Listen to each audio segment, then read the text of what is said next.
Structure of Linux. सो इसको अभी हम एसयूएस लिनक्स पे पढ़ने जा रहे हैं। लेकिन जो डायरेक्टरी स्ट्रक्चर और डायरेक्टरी हायरार्की हो लगभग जितने भी लिनक्स के फ्लेवर, लिनक्स के वर्जन अवेलेबल है मार्केट में, सारे में लगभग सेम होती है, सिमिलरिटीज होती हैं। तो चलिए हम जो पहली डायरेक्टरी पढ़ रहे हैं वो है root directory. So root directory में हम जाने के लिए जो कमांड का यूज करेंगे, ये हमारी रूट डायरेक्टरी के लिए कमांड है, जो कि बेसिकली ये रूट यूजर जो सुपर यूजर अपना होता है उसके लिए ये होम डायरेक्टरी होती है। उसके बाद हम ls कमांड रन करते हैं। अब देखिए इसके अंदर हमारे पास bin, dev, home, lib64, opt, root, sbin, srv, temp, var, boot, etc, lib, mnt, proc, run, sc linux, ses, usr, इतनी सारी डायरेक्टरियाँ होती हैं। तो एक एक करके हम सारी डायरेक्टरियों को पढ़ते हैं। तो अभी हमने रूट डायरेक्टरी पे, अब हम बात करते हैं जो हमारी फर्स्ट डायरेक्टरी है बिन की। अब हम बिन में जाते हैं। तो देखिए जो बिन डायरेक्टरी होती है वो इसेंशियल फाइल्स को स्टोर करती है। इसेंशियल फाइल्स बोले तो ये उन कमांड्स को स्टोर करती है जो कि सुपर यूजर और साथ ही साथ एक नॉर्मल यूजर्स भी जो इन कमांडों को यूज करते हैं उनको स्टोर करते हैं, like shell scripting, bash commands, इन सबको ये स्टोर करने का काम करती है। हम नेक्स्ट डायरेक्टरी जो है बुट में जाते हैं। तो बुट जो है बेसिकली इसमें देखिए इतनी सारी फाइल्स हमें दिख रही हैं। तो बुट जो होता है वो स्टैटिक बुट फाइल्स को स्टोर करता है, लाइक गई फाइल हो गई, इनिट आरडी हो गई, वीएम लिंक्स हो गई, इस तरह की जो भी बेसिक बुट फाइल्स होती है, बुट लोडर फाइल्स होती हैं, उनको वो स्टोर करने का काम करता है। जो नेक्स्ट हमारे पास डायरेक्टरी है वो है डिव। चलिए हम अब उसमें चलते हैं।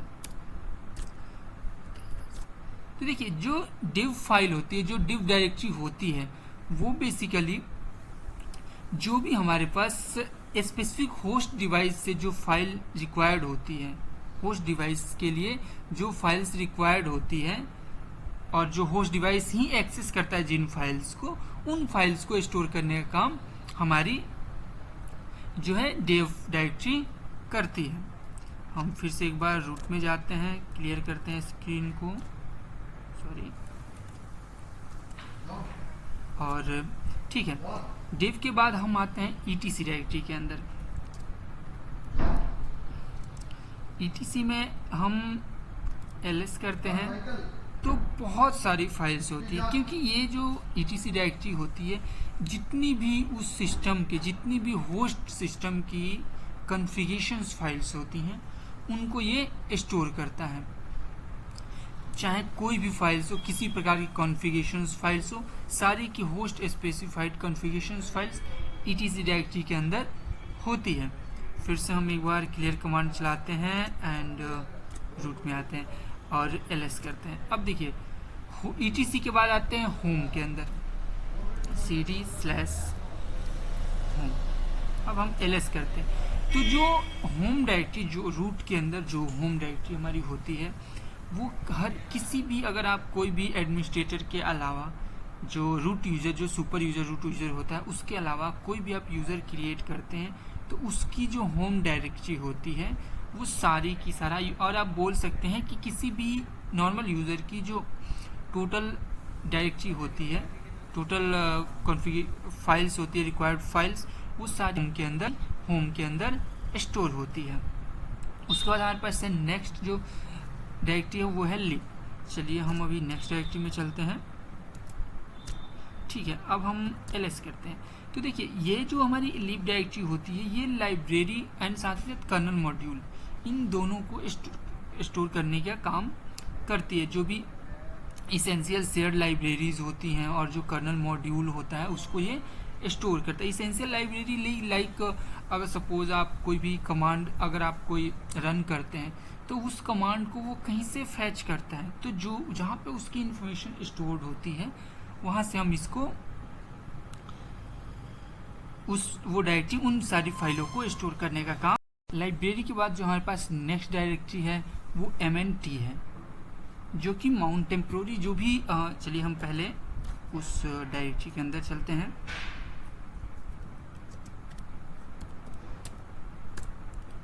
ls करते हैं।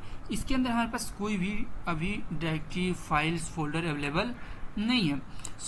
जो MNT डायरेक्टरी होती है वो बेसिकली माउंट पॉइंट होता है कोई भी टेम्प्रोरी माउंटिंग फाइल सिस्टम के लिए। कोई भी अगर आप कोई भी एक टेम्प्रोरी फाइल सिस्टम माउंट कर रहे हैं किसी भी टर्मिनल में, लिनक्स टर्मिनल में, चाहे वो किसी भी फ्लेवर का हो, तो उसमें जो डेटा स्टोर होता है वो हमारा MNT के अंदर होता है। अब हमारे पास अब जो नेक्स्ट डायरेक्टरी है उसके अंदर आते हैं, वो है OPT।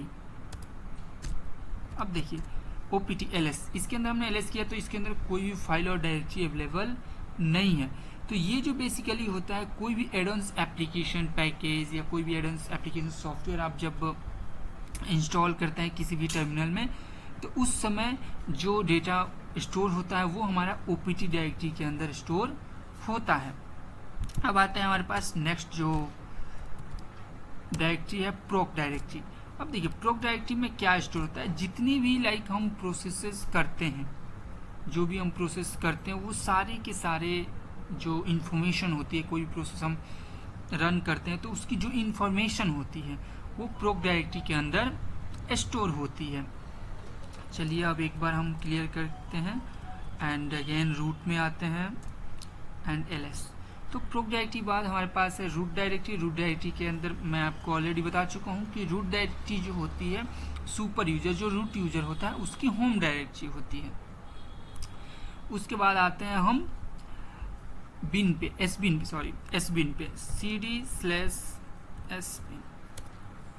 तो जो एसबिन होता है वो क्या होता है कि जो भी हमारे जैसे बिन था वहाँ पे हम जो भी इसेंशियल डायरेक्ट फाइल्स थी उसको हम स्टोर कर रहे थे, लाइक कोई कमांड्स हो, तो यहाँ पे भी सेकेंडरी इसेंशियल्स फाइल्स होती हैं उसको आप स्टोर कर सकते हैं। फॉर एग्जांपल जैसे sudo आप रन करते हैं वो हम sbin से रन करते हैं। या फिर एक और है यहाँ पे कंसेप्ट कि अगर सपोज आप एक नॉर्मल यूज़र हो और अगर आप चाहते हो कि कोई ऐसा कमांड है जो सिर्फ रूट पे रन हो सकता है, तो आप एक बार उस कमांड को sbin के अंदर जाके आप रन कर सकते हो। तो कुछ कमांड्स जो सिर्फ रूट यूजर्स को एक्सेस होते हैं, आप sbin के अंदर जाके देन आप उस कमांड को रन करो, then it will be run in that condition. So ls किया, इतनी सारी फाइल्स हैं, मैंने फिर से क्लियर कमांड चलाया, then again cd ls। Okay, sbin के अंदर sc लिनक्स cd/sel। अब हम ls करते हैं। देखिए इसके अंदर कोई भी फाइल नहीं, क्योंकि अभी हमने SE लिनक्स पे कोई भी एक्सटर्नल कॉन्फ़िगरेशन नहीं किया। जैसे कि SE लिनक्स में अगर हम जो डिफ़ॉल्ट सेटिंग्स हैं वो ETC के अंदर आपको मिलेंगी, लेकिन सपोज अगर आप कोई एक्स्ट्रा फंक्शन यूज़ करके SE लिनक्स का आप यूज़ करना चाहते हो तो उसकी जो डिटेल्स होगी वो आपको इस SE लिनक्स के अंदर मिलेगी। अब आते हैं हम SCRV के अंदर, जो हमारे पास नेक्स्ट डायरेक्टरी है SRV ls। देखिए यहाँ पे हमारा फायरब्रीड है, TFT बूट है और WW है। तो ये जो हमारा होता है ये बेसिकली जो भी डेटा सर्विसेज जो होती हैं उस सिस्टम की जो भी डेटा सर्विसेज होती है उसकी इंफॉर्मेशन को स्टोर करके रखता है। अब आते हैं जो हमारे पास नेक्स्ट डायरेक्टरी है वो sys है। अब देखिए जो हमारा SCYS डायरेक्टरी होती है वो बेसिकली इस सिस्टम की जो भी लाइक कॉन्फ़िगरेशंस होती है, like power configuration, kernel configuration, kernel की इंफॉर्मेशन, डिवाइस की इंफॉर्मेशन, कनेक्टिविटी की इंफॉर्मेशन, अगर कुछ ब्लॉक है उसकी इंफॉर्मेशन, ये सारी को अपने अंदर स्टोर करके रखता है। अब आते हैं हमारे पास जो नेक्स्ट डायरेक्टरी है वो है temp TMP। सो ये जो temp डायरेक्टरी होती है ये बेसिकली हमारे सिस्टम की जो भी टेम्प्रोरी फाइल्स होती हैं उनको स्टोर करने का काम करती है। नेक्स्ट डायरेक्टरी जो है हमारे पास USR ये जो होती है जितनी नॉन रीडेबल फाइल्स होती हैं उनको ये स्टोर करने का काम करता है। नेक्स्ट जो हमारे पास कमांड है वो है लास्ट और आखिरी जो डायरेक्टरी है वो है cd